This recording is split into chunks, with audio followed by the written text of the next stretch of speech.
Halo, Assalamualaikum warahmatullahi wabarakatuh. Oke, kemarin kita sudah liburan lumayan panjang ya. Sekarang jangan lupa kita akan mempelajari ilmu Allah. Nah, tadi pagi kalian sarapan nggak? Kira-kira apabila kalian tidak sarapan, pada siang harinya akan bagaimana di dalam tubuh kalian? Pasti akan lemes ya.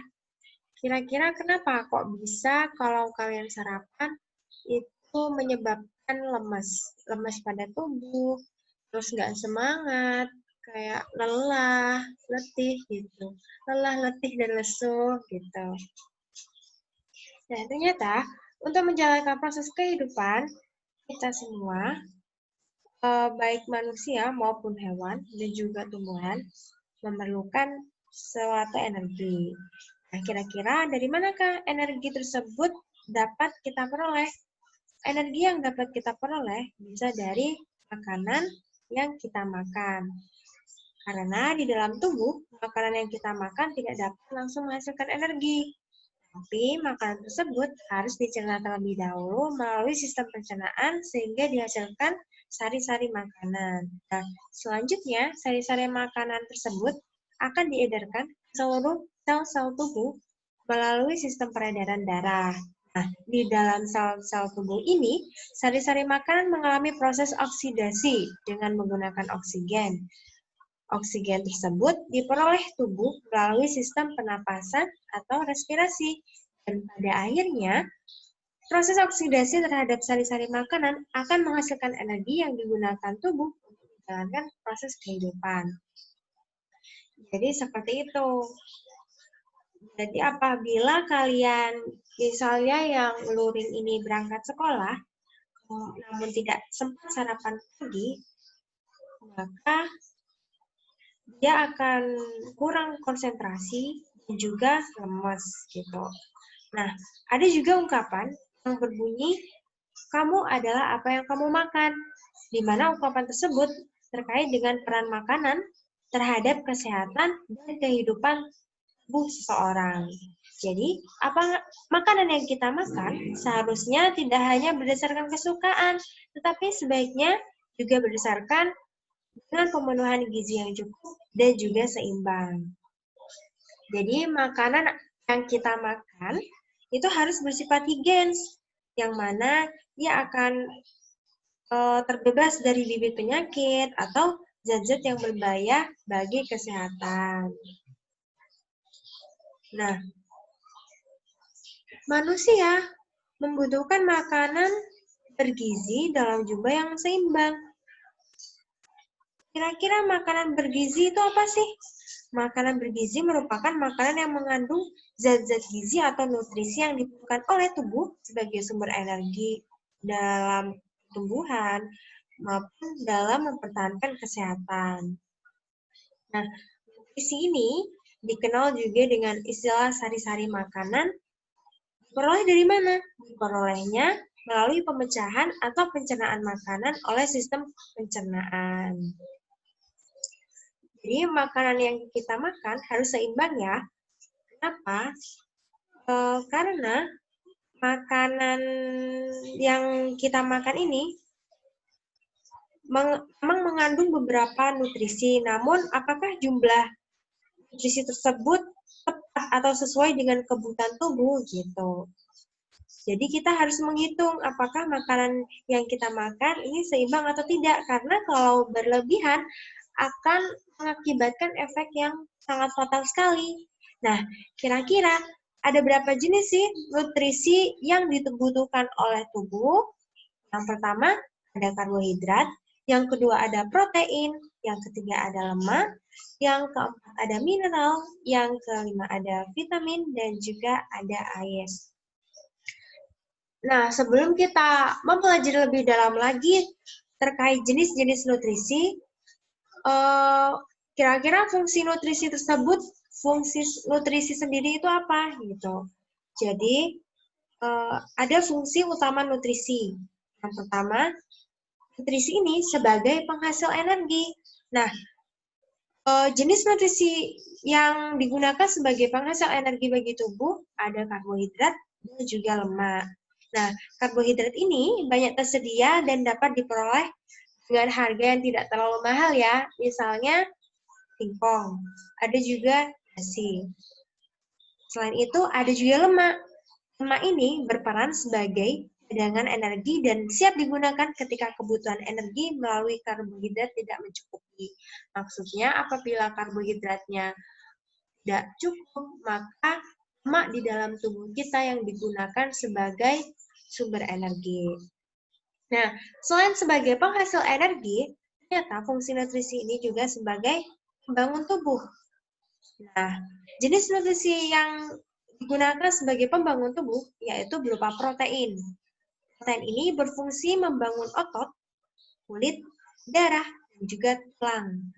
Nah, selain itu, protein ini juga berguna untuk memperbaiki jaringan tubuh yang rusak, melindungi tubuh dari infeksi dan sumber energi, serta apabila kebutuhan energi dari karbohidrat dan lemak tidak mencukupi, protein ini sebagai sumber energi. Nah, yang ketiga, fungsi nutrisi yaitu sebagai pelindung tubuh. Nah, jenisnya yaitu ada pada vitamin dan juga mineral. Karena tubuh kita bisa dimasukkan oleh penyakit, maksudnya tubuh kita bisa terserang penyakit. Bisa jadi disebabkan karena ketiadaan atau kekurangan nutrisi di dalam tubuh. Makanya tubuhnya dapat menimbulkan penyakit tertentu. Oleh karena itu, makanan yang kita makan harus mengandung vitamin dan juga mineral. Oke, langsung saja kita masuk ke jenis nutrisi, sumber, dan juga fungsinya ya.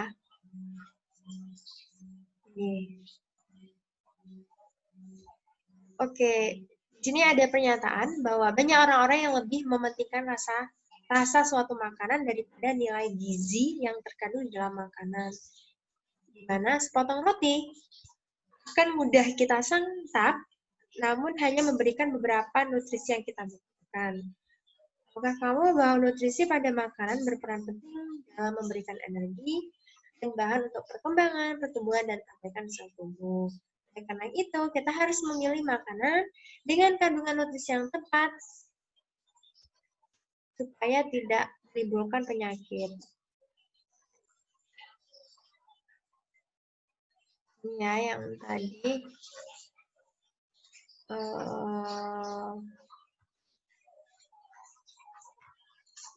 tentang karbohidrat.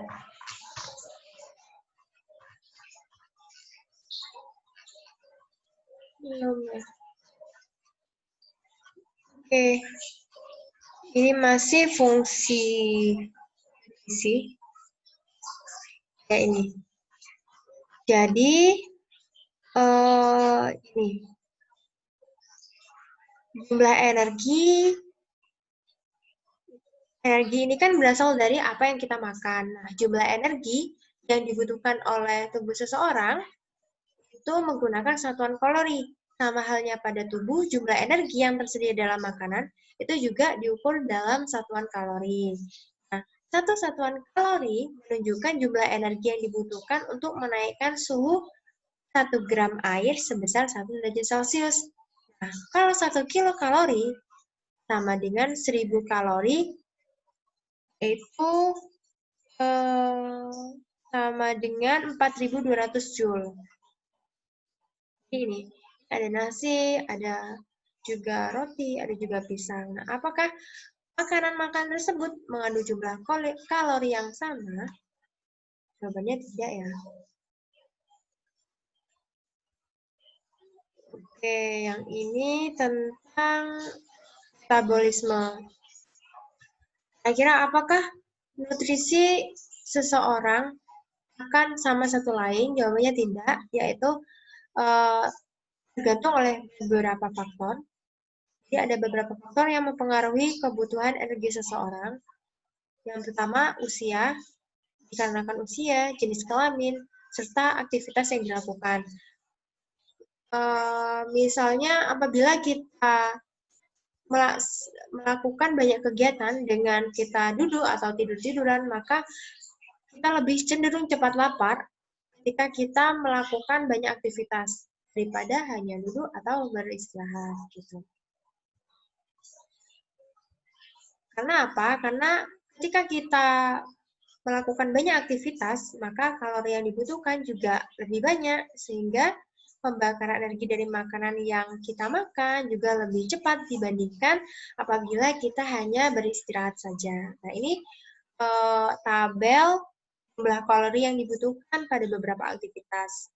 Ini ada misalnya berjalan naik tangga. Nah, ini kalori yang dibutuhkan 1.100. Ada juga berlari, berenang. Jadi kalau misalnya semakin kita banyak menaiki tangga, maka kalori yang dibutuhkan semakin banyak.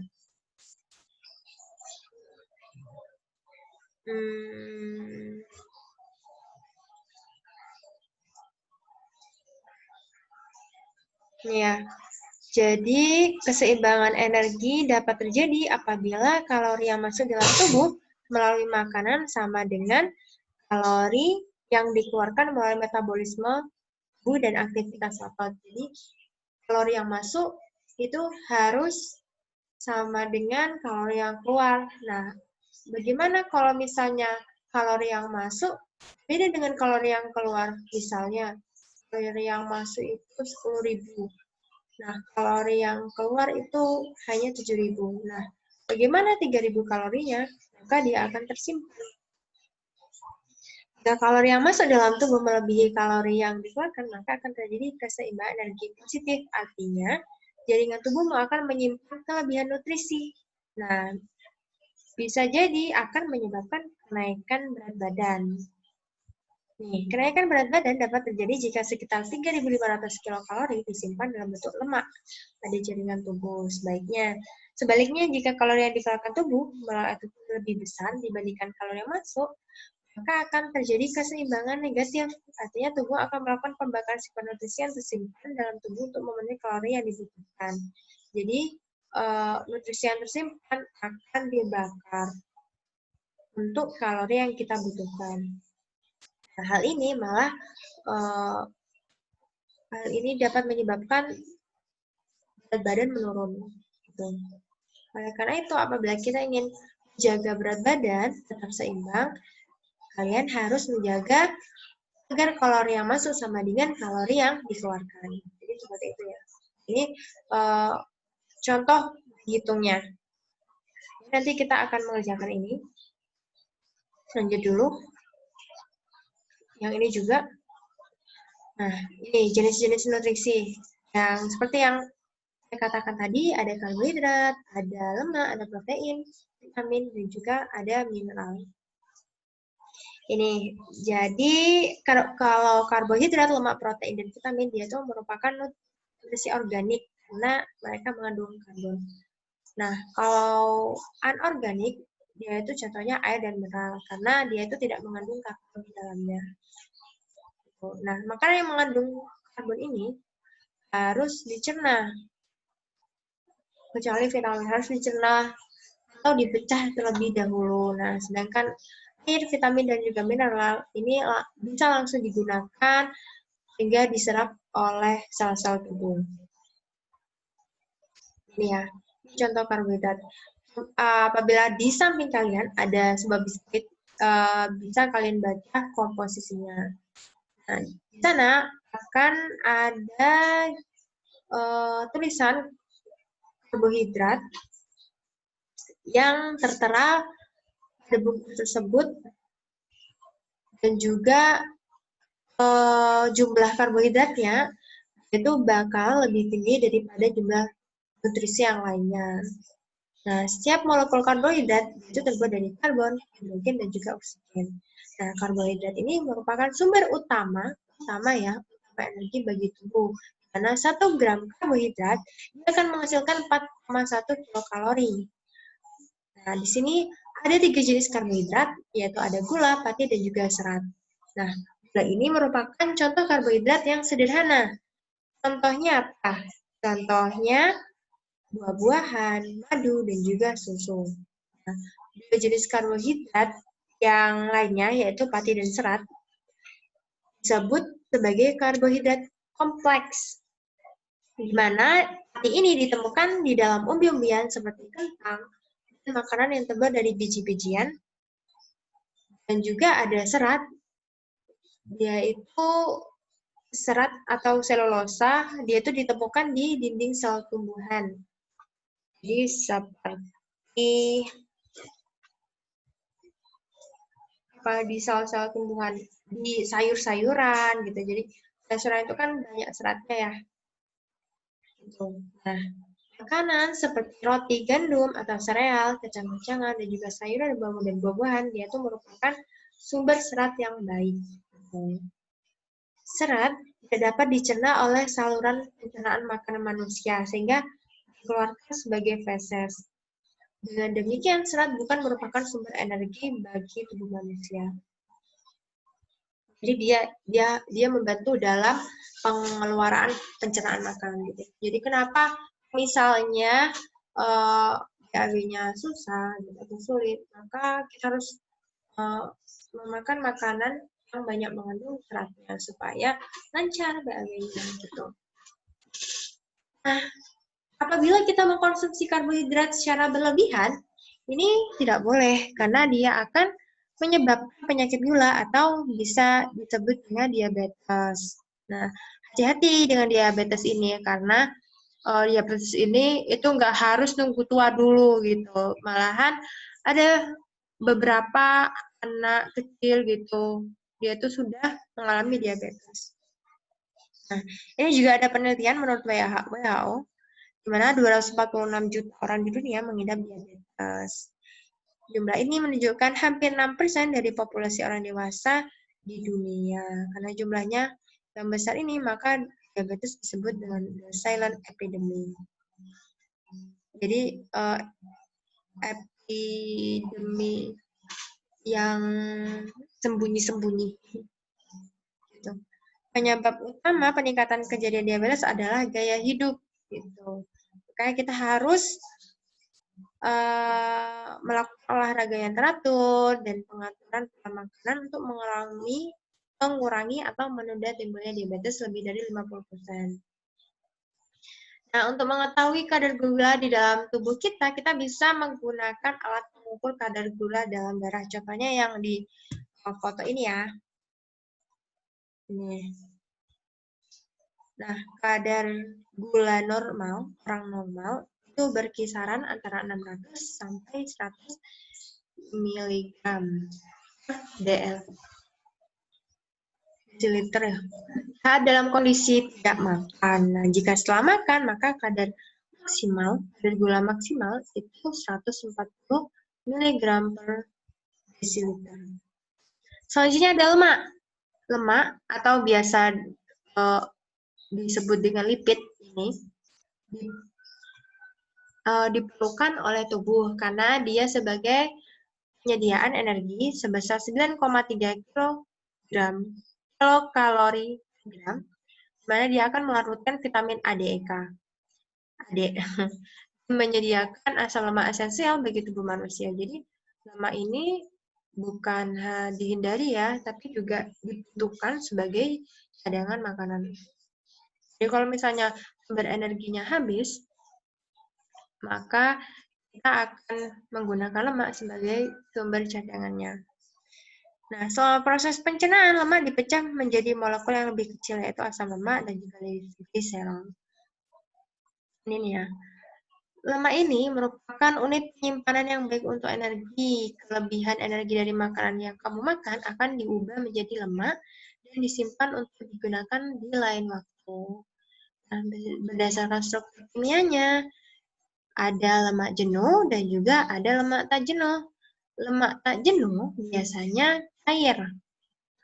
Nah, minyak nabati serta lemak yang ditemukan dalam biji ini contoh lemak tak jenuh. Sebaliknya, kalau lemak jenuh biasanya wujudnya padat, ditemukan dalam daging, susu, keju, minyak kelapa, dan minyak kelapa sawit. Nah, ini ya yang tidak boleh berlebih. Lemak jenuh yang berlebih dapat meningkatkan kolesterol darah dan dapat menyebabkan penyakit jantung dan stroke. Jadi yang berbahaya ini lemak jenuhnya. Ada pada daging, susu, keju, minyak-minyak. Jadi makanan yang berminyak itu kalau bisa dihindari. Itu. Jadi contoh, lemak jadi biji-bijian merupakan contoh dari lemak jenuh. Margarin, contoh dari lemak jenuh. Ini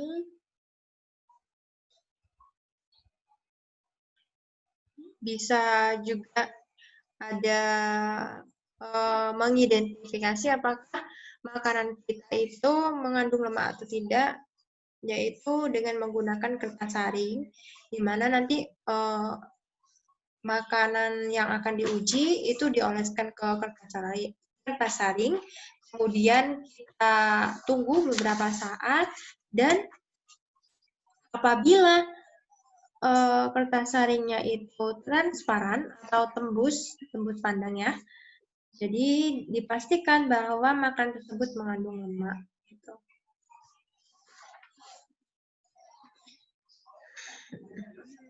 Nih. Jadi kalau kalian lebih memilih camilan berupa kue atau permen daripada buah-buahan, memang mereka itu rasanya lezat, tapi hati-hati karena dia mengandung lemak yang cukup tinggi. Ini ya.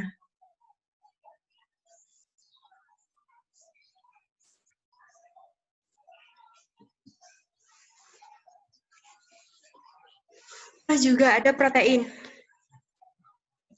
di mana protein ini dibutuhkan sebagai penghasil energi untuk pertumbuhan dan pengganti sel-sel tubuh yang rusak, juga pembuat enzim dan hormon, dan pembentuk antibodi atau sistem kekebalan tubuh imun ya. Nah, protein ini merupakan molekul besar yang terdiri atas sejumlah asam amino. Asam amino ini terdiri dari karbon, ada juga hidrogen, oksigen, nitrogen, dan kadang-kadang belerang. Jadi protein kan ada dua ya, ada protein hewani dan juga protein nabati. Hewani itu berasal dari hewan, kalau nabati berasal dari tumbuhan. Nah, contoh bahan makanan yang mengandung protein hewani yaitu ada daging, ikan, telur, susu, dan juga keju. Nah, contoh bahan makanan yang mengandung protein nabati ada kacang kedelai, kacang hijau, dan juga kacang-kacangan. Nah, kacang kedelai ini sebagai bahan baku utama dari tempe dan juga tahu. Di mana tempe dan tahu ini merupakan salah satu sumber protein yang baik.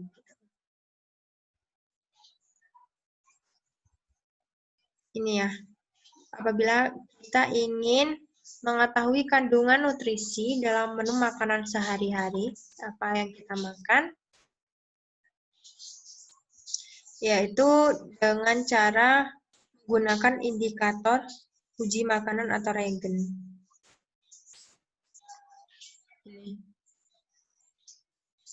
Jadi apabila bahan tersebut mengandung amilum, maka ini regennya itu tetesannya yang akan ditetesi. Nah, indikator itu hasilnya dia akan berwarna biru tua. Jadi apabila bahan yang kita makan ditetesi oleh regen ini, nah dan hasilnya biru tua, maka makanan tersebut mengandung merupakan jenis bahan yang amilum. Kalau ini ditetesi Benedict piling A atau piling B, dia akan berwarna biru kehijauan, kuning sampai merah bata, maka bahan tersebut mengandung gula. Dan apabila kita tesi regen bioret ini atau milon, maka apabila larutan warnanya merah muda sampai ungu, maka di makanan tersebut itu mengandung protein. Gitu. Tapi sayangnya kita tidak bisa menguji ini. Nah, yang terakhir ada vitamin ya. Jadi, walaupun vitamin itu dibutuhkan dalam jumlah sedikit, tapi vitamin itu sangat diperlukan ya, harus ada di dalam tubuh karena vitamin ini fungsinya untuk mengatur fungsi tubuh dan juga mencegah beberapa penyakit.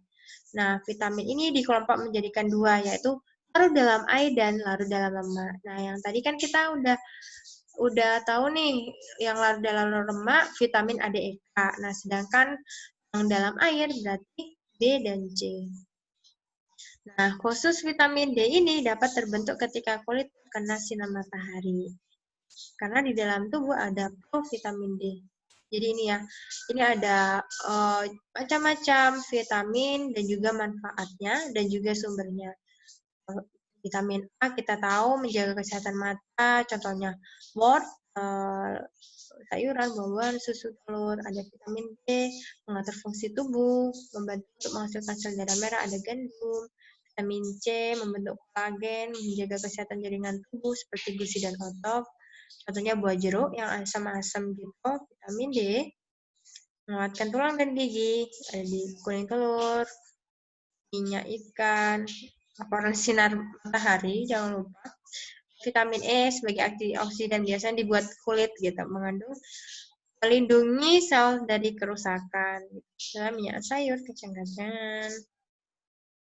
Ada vitamin K membantu pembekuan darah dan meningkatkan pertumbuhan dan kesehatan tulang. Alpukat, anggur, gitu ya. Nih, kapan sih waktu yang tepat untuk mengkonsumsi buah-buahan? Nah, kenapa kok harus buah-buahan? Karena buah-buahan mengandung serat, vitamin, dan juga fruktosa atau gula. Jadi, fruktosa ini merupakan salah satu jenis gula yang alami dan mudah diserap oleh tubuh. Apabila buah dikonsumsi 30 menit sebelum makan berat ya, seperti nasi, maka penyerapan nutrisi dalam buah dapat lebih optimal karena insulin yang dihasilkan pankreas dapat segera mencerna fruktosa secara perlahan sehingga glukosa dapat terserap oleh tubuh lebih cepat. Begitupun pada penyerapan vitaminnya. Gimana kalau buah dikonsumsi selama makan nasi kan biasanya kayak cuci mulut gitu. Biasanya kan menggunakan buah ya. Terus setelah kita makan nasi, maka pankreas akan bekerja lebih berat untuk mengolah nasi dan protein yang ada dalam lauk pauk. Jadi memerlukan waktu pencernaan itu berjam-jam gitu.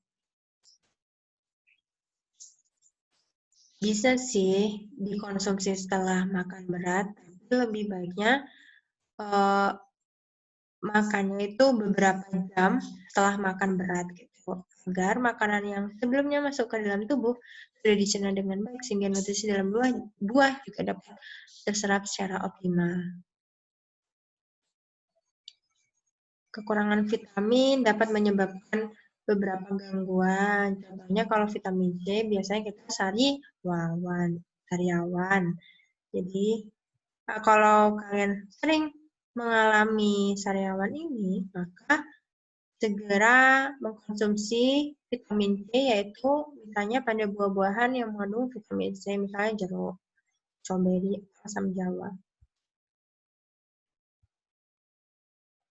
Jadi ternyata juga tidak hanya terdapat pada buah-buahan asam saja.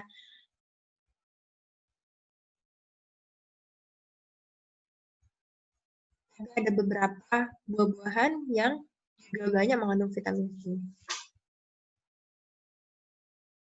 Silahkan cari sendiri buah-buahan selain yang rasanya asam yang mengandung vitamin C. Ada mineral. Nah, di mana tubuh kita memerlukan 14 jenis mineral. Di antaranya ada kalsium, ada fosfor, ada kalium, ada natrium, besi, iodium, dan zinc. Mineral ini merupakan nutrisi yang sedikit mengandung atom karbon. Nah, satu jenis makanan yang kita konsumsi ternyata dapat mengandung lebih dari satu jenis zat gizi. Misalnya, ada susu yang mengandung protein, lemak, serta juga mineral berupa kalsium. Jadi nih ya, contohnya ada susu, ada telur, ada kacang-kacangan, dan juga jeruk. Fungsi mineral yaitu sebagai proses pembangunan sel dan juga membantu reaksi kimia tubuh, mengangkut oksigen ke seluruh tubuh, dan juga pembentukan dan pemeliharaan tulang. Nah, beberapa mineral dibutuhkan oleh tubuh kita, itu walaupun jumlahnya dapat sangat sedikit ya, tapi harus ada gitu. Nah, ini contohnya beberapa mineral yang dibutuhkan untuk tubuh. Ada kalsium, pembentukan gula gigi, jadi telur, sayuran, kedelai, ada fosfor, membantu dalam kontraksi dan relaksasi otot serta pembentukan tulang gigi. Sumbernya ada pada daging, gandum, dan juga keju. Ada potasium atau kalium, itu fungsinya untuk mengatur keseimbangan air dalam sel di pisang, dan ini semuanya. Air. Nah, ketika kita olahraga pada siang hari, sering cepat haus ya. Sehingga kita langsung cari air minum. Bukan air es ya. Jadi kalau air es itu lebih tidak disarankan. Kenapa? Karena hari ini sangat penting bagi tubuh untuk melangsungkan kehidupan. Nah, ketika kita berpuasa, kita lebih sering cari air dulu daripada makanan.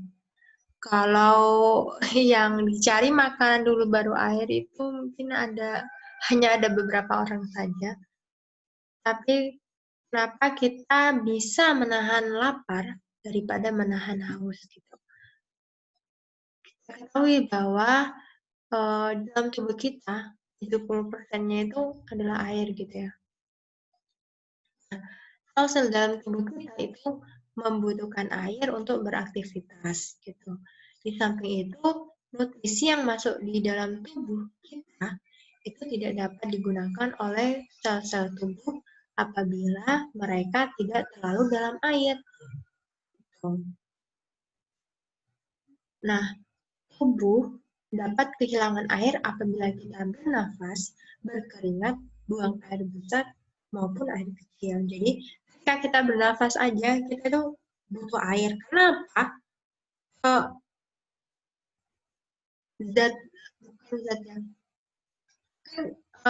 Bernafas itu kan menghirup oksigen ya, O2. Terus setelah itu kan diproses sama bagian sistem pernapasan, paru-paru, bla bla bla, alveolus gitu kan.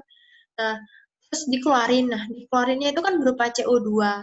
Plus ada plusnya loh. Plus air, uap air gitu.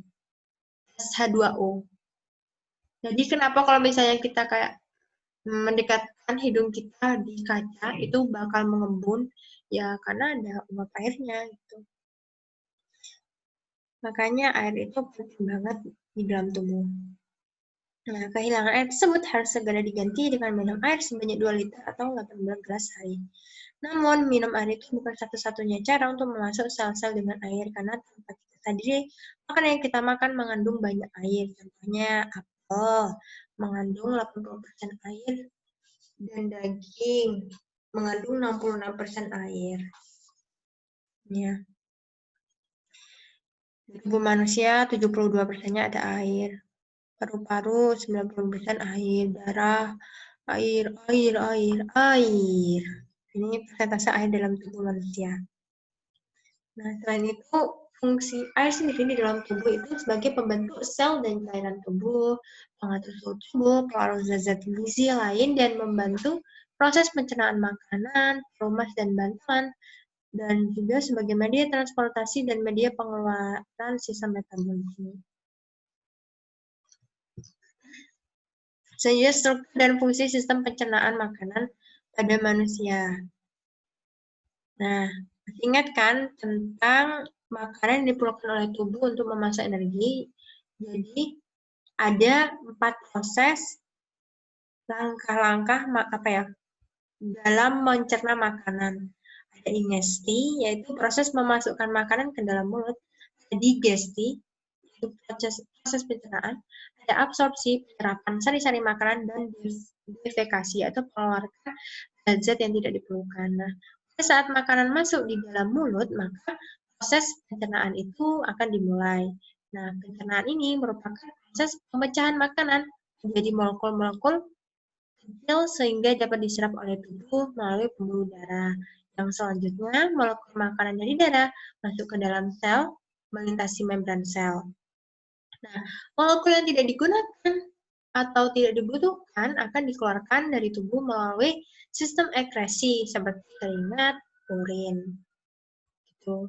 Keringat di sistem ekskresi organnya kan dari ini ya, dari ginjal, keringat, dan urin.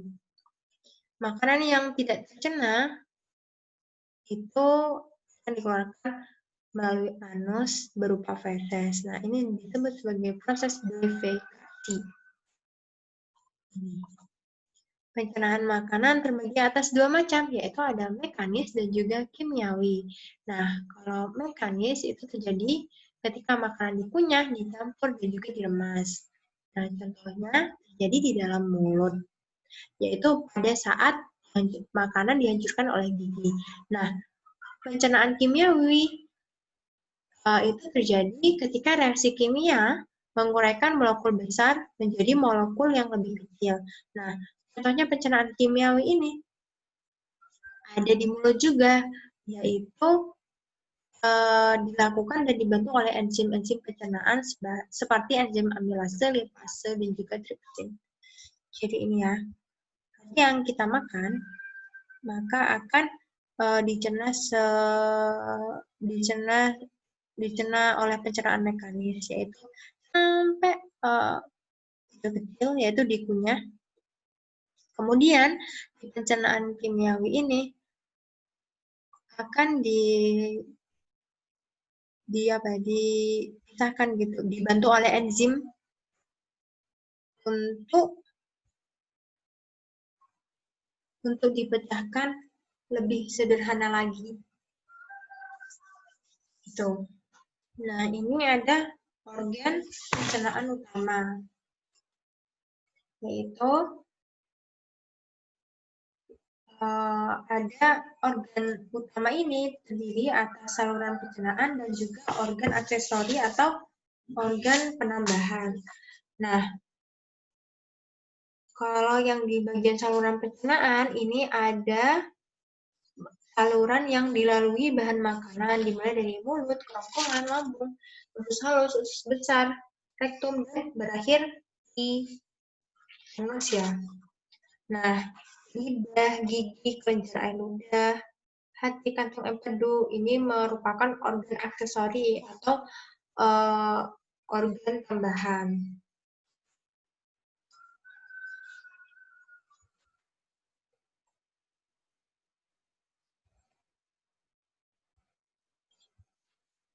Itu kelenjar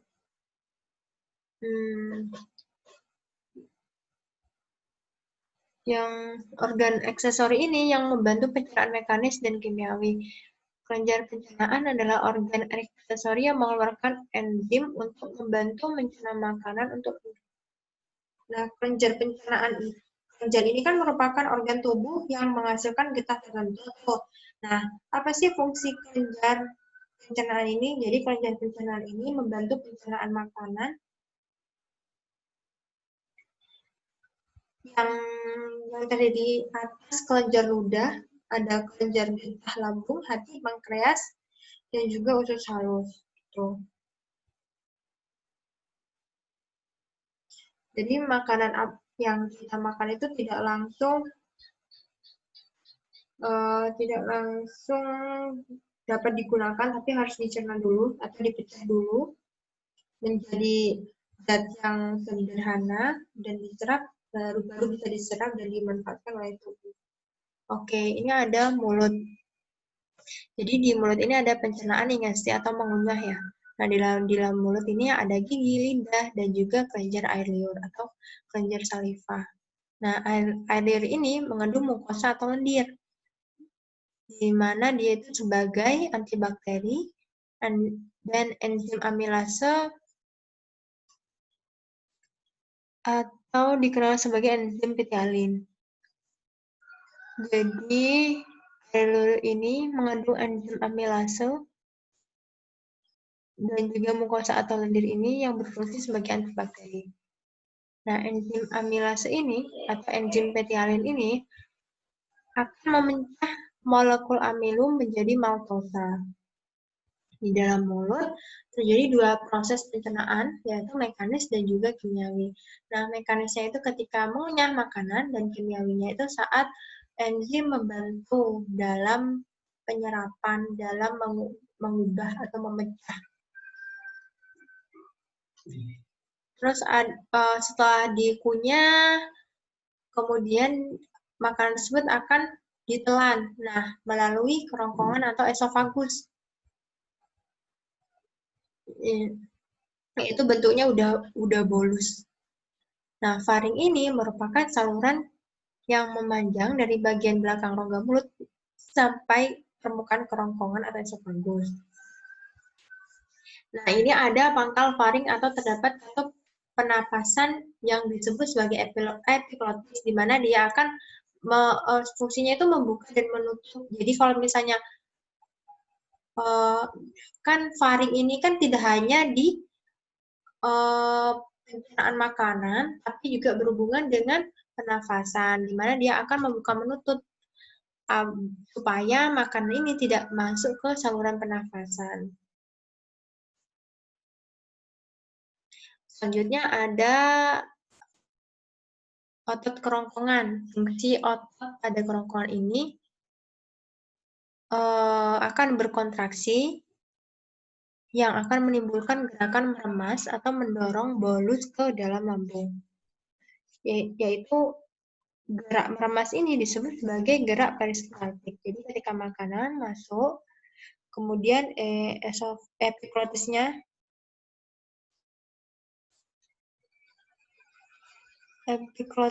ini tertutup ketika makanan masuk. Iya. Terus kemudian terbuka lagi. Nah, ini esofagus ada relaksasi ketika makanan masuk yang tidak ada makanan, yang tidak dilalui makanan, dia akan berkontraksi.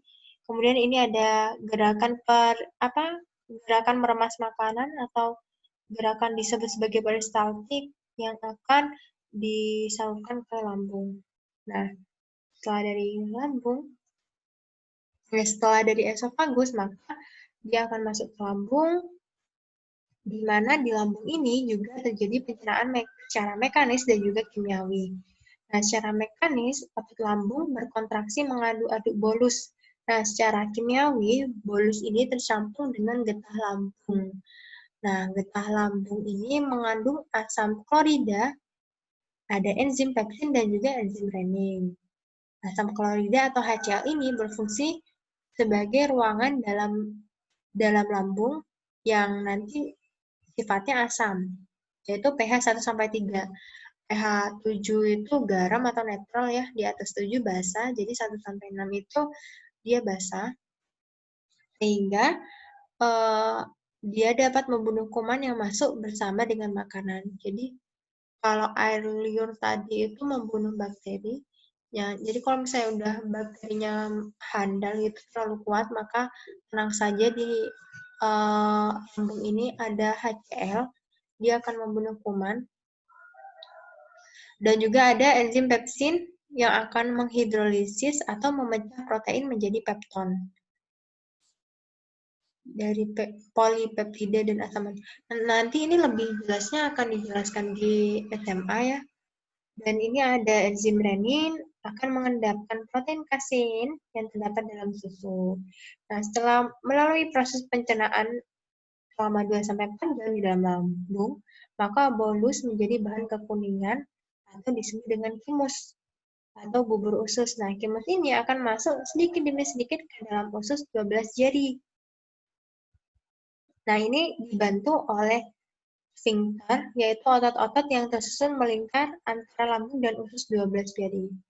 Jadi ketika sudah menjadi kimus atau bubur usus, maka perlahan-lahan, sedikit demi sedikit, dia akan masuk ke usus 12 jari yang dibantu oleh katup atau sphincter ini.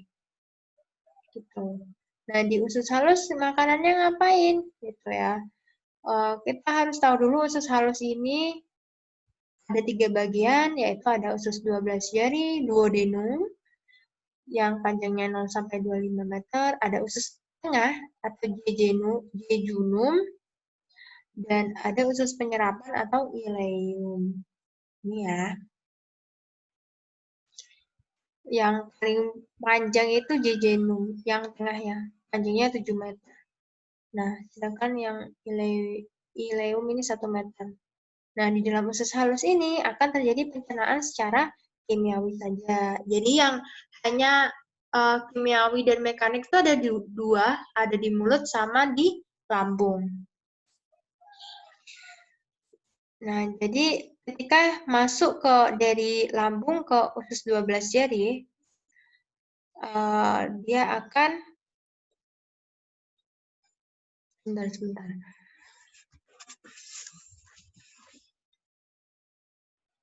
Di usus 12 jari ini atau duodenum ini ada saluran yang terhubung dengan kantung empedu dan juga pankreas. Nah, getah pankreas ini akan mengandung enzim lipasa, amilasa, dan juga tripsin, di mana mereka bertiga ini punya fungsi tertentu. Kalau lipase, L, depannya L, dia akan mencerna lemak menjadi asam lemak dan gliserol. Kalau amilase, A, dia akan mencerna amilum menjadi maltosa dan juga tripsin akan mencerna protein menjadi polipeptida. Ini gampang banget ya ngafalinnya, biasanya ini keluar di soal-soal gitu. Jadi kalau A, amilase berarti amilum gitu, menjadi maltosa.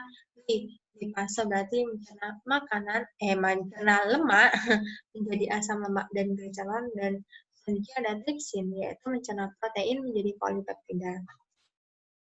Getah empedunya nanti kan ada getah empedu sama getah pankreas. Nah, getah pankreas ini kan mengandung 3 enzim itu. Nah, di getah empedu ada apa? Getah empedu yang dihasilkan hati akan mengemulsikan lemak, yakni membuat lemak agar larut dalam air. Jadi di getah empedu ini fungsinya mengemulsikan lemak, yakni membuat lemak agar larut dalam air. Nah, selanjutnya dari duodenum ke jejunum atau di tengah-tengah. Bagian ini terjadi pencernaan terakhir. Jadi, sebelum zat-zat makanan diserap. Nah, zat-zat makanan setelah jejunum ini menjadi bentuk yang siap diserap.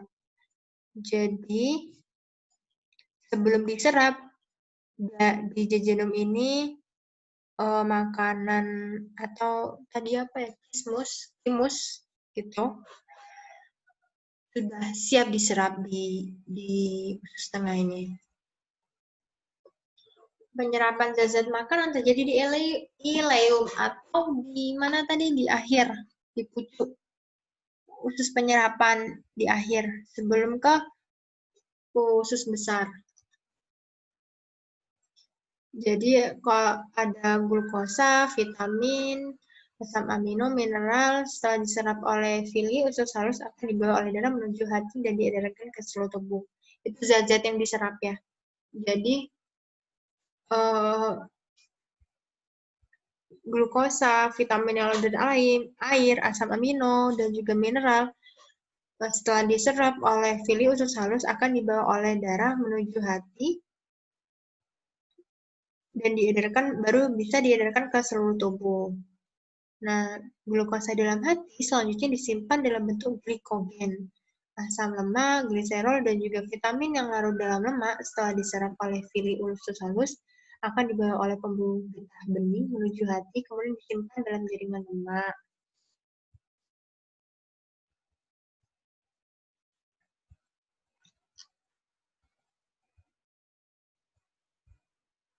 Di sini ada soal apa? Pratikum diabetes merupakan analogi peristiwa penyerapan yang terjadi pada usus halus.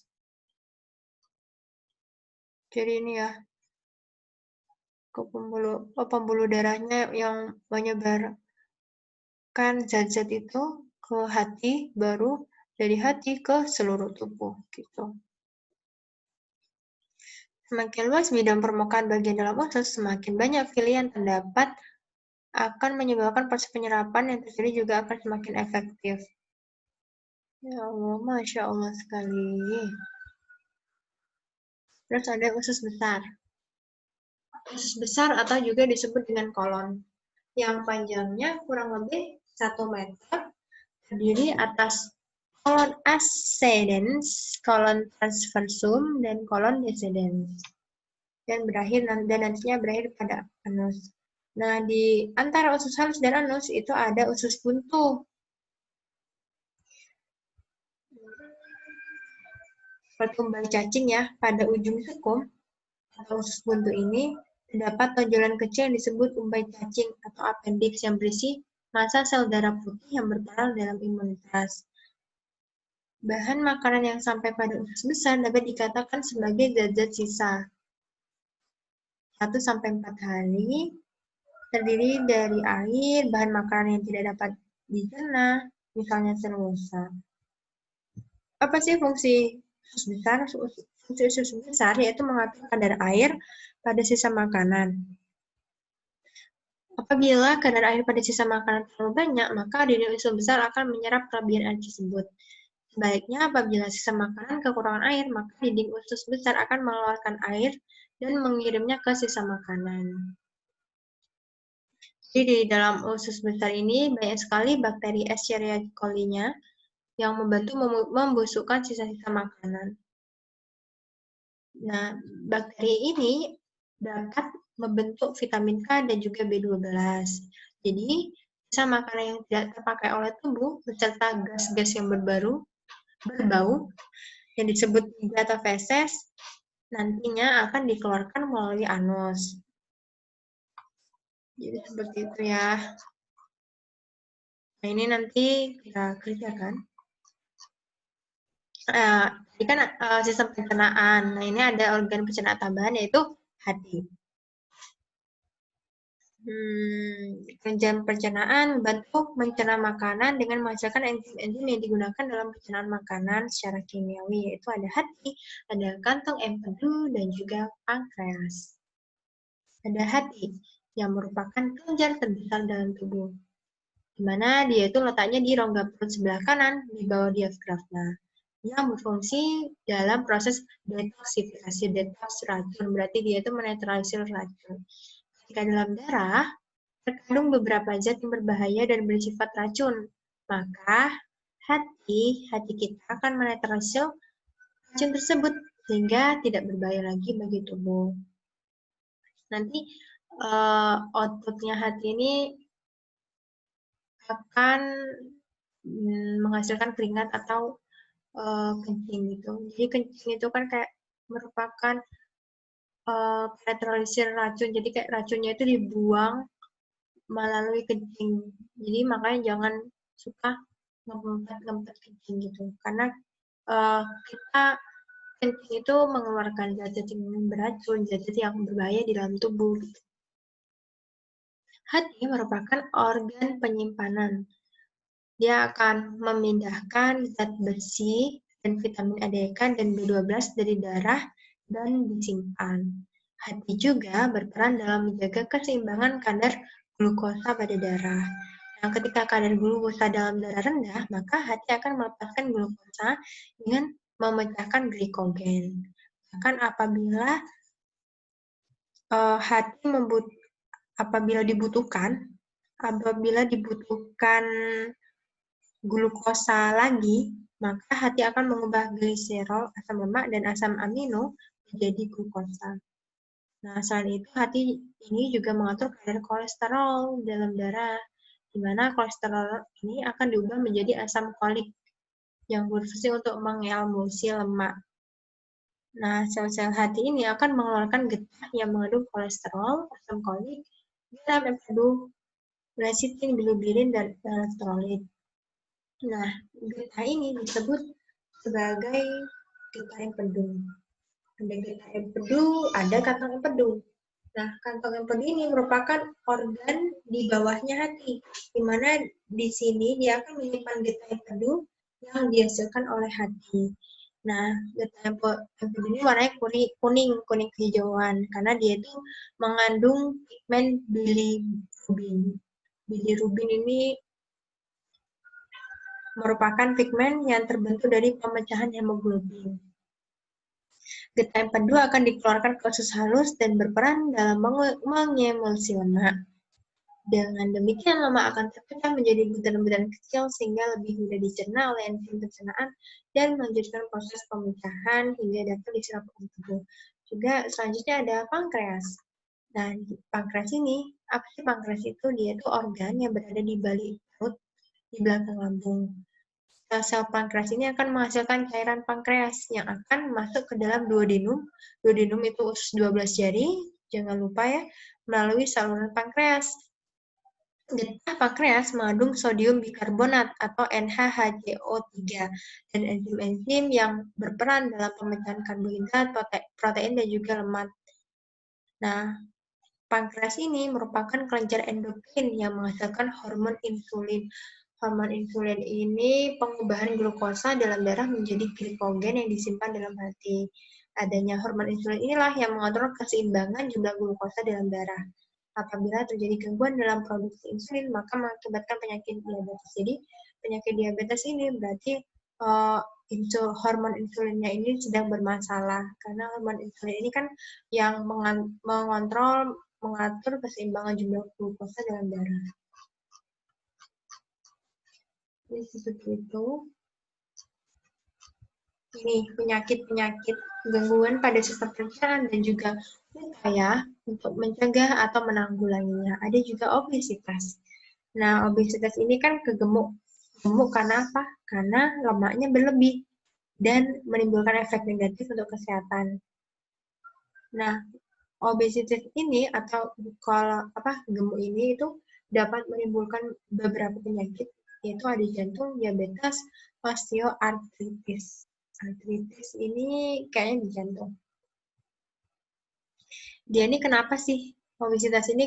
Karena dia tuh mengkonsumsi makanan yang berlebihan dan tidak diperlukan dalam tubuh gitu. Nah, tapi bisa saja obesitas ini disebabkan oleh keturunan melalui pewarisan gen atau akibat konsumsi obat tertentu. Nah, pada beberapa orang ada yang sedikit mengkonsumsi makanan namun mengalami kelebihan berat badan. Hal ini disebabkan laju metabolisme tubuh yang lambat. Upayanya dengan kita berolahraga dan mengatur pola makanan, dan kita itu harus tahu mana kadar makanan seperti yang di atas dijelaskan, kadar makanan yang cukup untuk tubuh.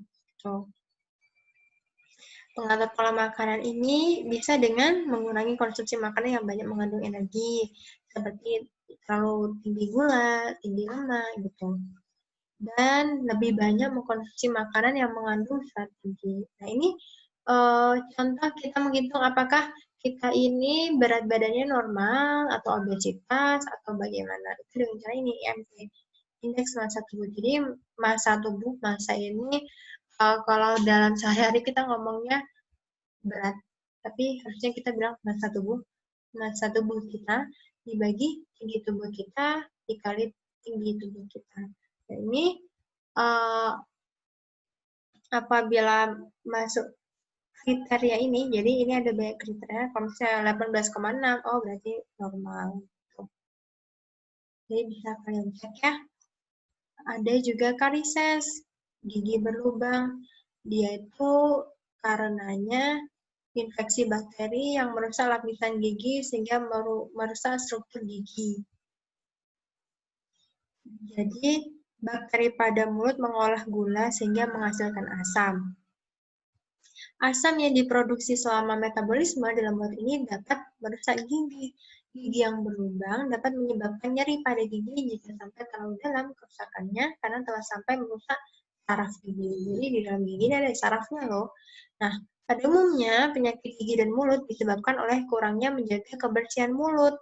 Oleh karena itu, upaya pencegahannya adalah memperhatikan kebersihan gigi kita. Nah, jadi menyikatnya itu minimal 2 kali sehari ya, dan membersihkan gigi dengan menggunakan benang gigi boleh, atau obat kumur, atau berkumur dengan larutan garam dan air hangat. Itu juga dapat membantu mengurangi plak pada gigi. Plak itu apa aja, kayak sisa-sisa makanan gitu, flek gitu, plak, plak gitu. Serta pemeriksaan gigi secara teratur. Jadi, kalau misalnya gigi kita kan kayak ada karangnya gitu. Karangnya itu maksudnya kayak apa ya? Bukan sisa makanan sih, efek ini ya bisa dibilang sisa makanan atau kena asam aminonya itu ya. Asam amino. Asam yang dihasilkan oleh siapa tadi? Bakteri. Jadi kayak warnanya kuning gitu di belakang gigi. Nah, itu biasa itu namanya kan karang gigi, biasanya itu dibersihkan 6 bulan sekali.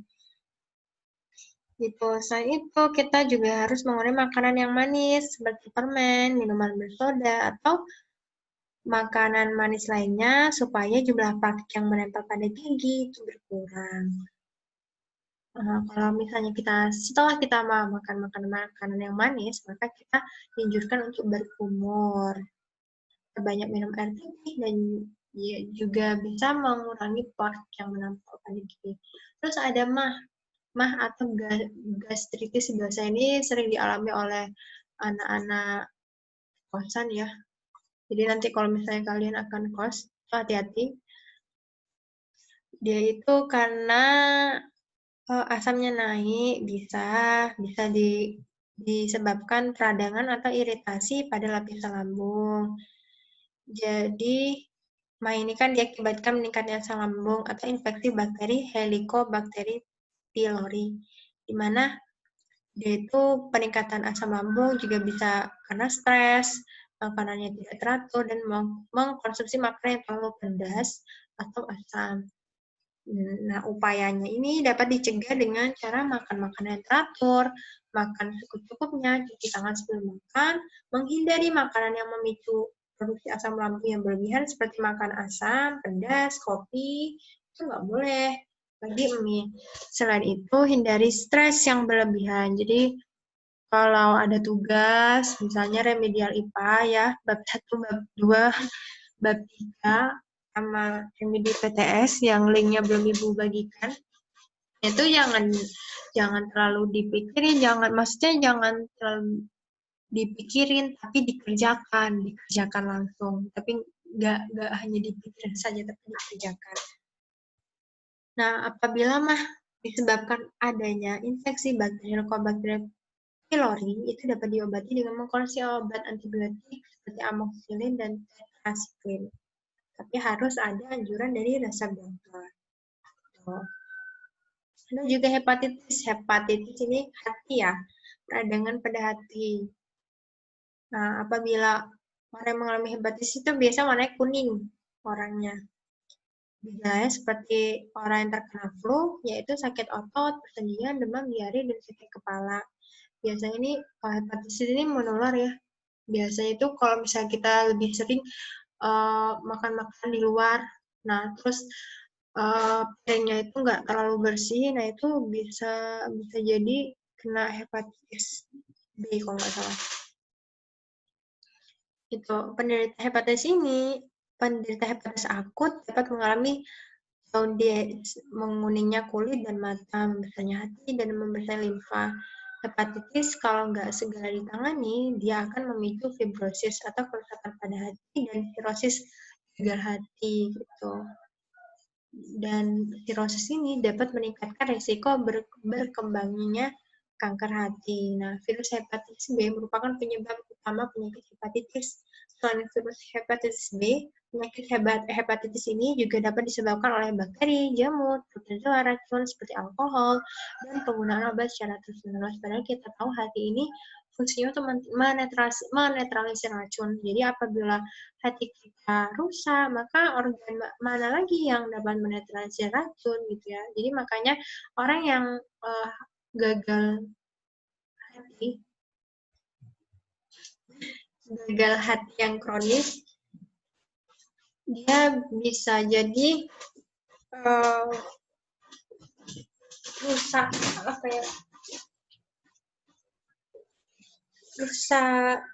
hatinya,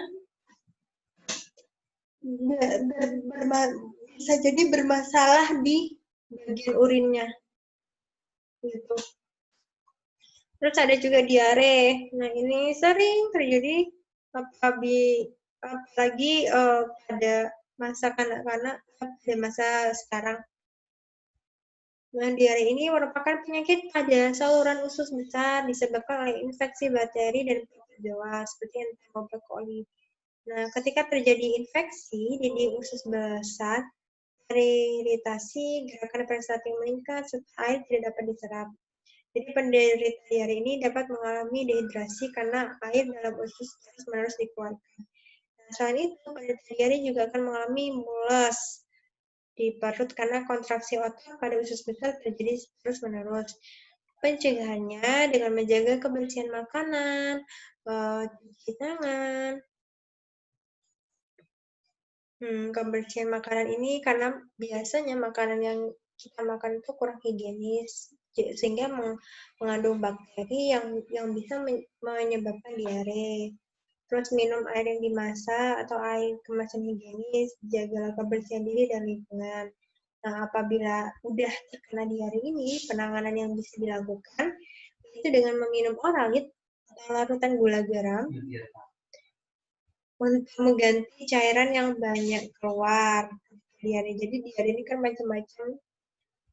Ada yang langsung seperti air gitu, cair gitu. Nah, kalau udah cair ini itu berarti air di dalam tubuh ini diproduksi secara berlebihan, sehingga apabila kita mengalami diare cair itu banyak-banyak minum air karena airnya itu keluar gitu. Obat diare biasanya memiliki fungsi utama, yaitu membantu proses pemadatan feses, bukan menghentikan diare. Apabila sakit diare belum teratasi, segera mampir sendiri ke dokter. Ada konstipasi, dia itu merupakan kondisi fesesnya keras atau kering, sehingga sulit dikeluarkan. Dia ini disebabkan oleh kurangnya makan berserat dan kurang minum. Jadi ketika feses ini tidak bisa dikeluarkan secara teratur, yang terkandung di dalamnya akan terserap sehingga menyebabkan feses keras atau kering sehingga sulit dikeluarin. Nah, upayanya tidak sering menahan buang air besar, makan makanan yang berserat seperti sayur, buah-buahan, hindari mengkonsumsi makanan yang tinggi lemak dan gula. Karena makanan banyak yang mengandung banyak lemak dan gula itu dapat menimbulkan konstipasi. Dan minum cukup yang banyak air. Minum cukup banyak air gitu.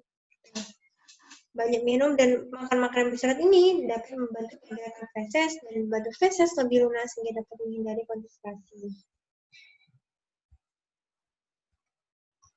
Ada gejala kekurangan vitamin atau avitaminosis. Jadi ini kalau misalnya dia kekurangan vitamin A, penglihatannya kabur, vitamin B, penyakit beri-beri, vitamin C, skorbut, vitamin D, cacat tulang, vitamin E, degradasi saraf, vitamin K, kelainan penggerakan kursan anemia. Gejala kekurangan mineral, ini juga dapat menyebabkan gangguan di dalam tubuh. Misalnya kalsium, dia masalah pada tulang, fosfor, dia lemas, magnesium, gangguan sistem saraf, natrium, otot, kekurangan besi, anemia, iodin, gondok, zinc, dalam pertumbuhan.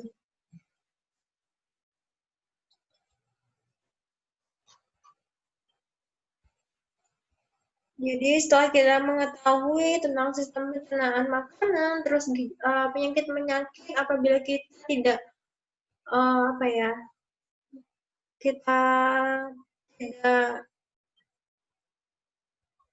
apa ya istilahnya, apabila kita tidak eh, dengan benar mengkonsumsi makanan yang benar,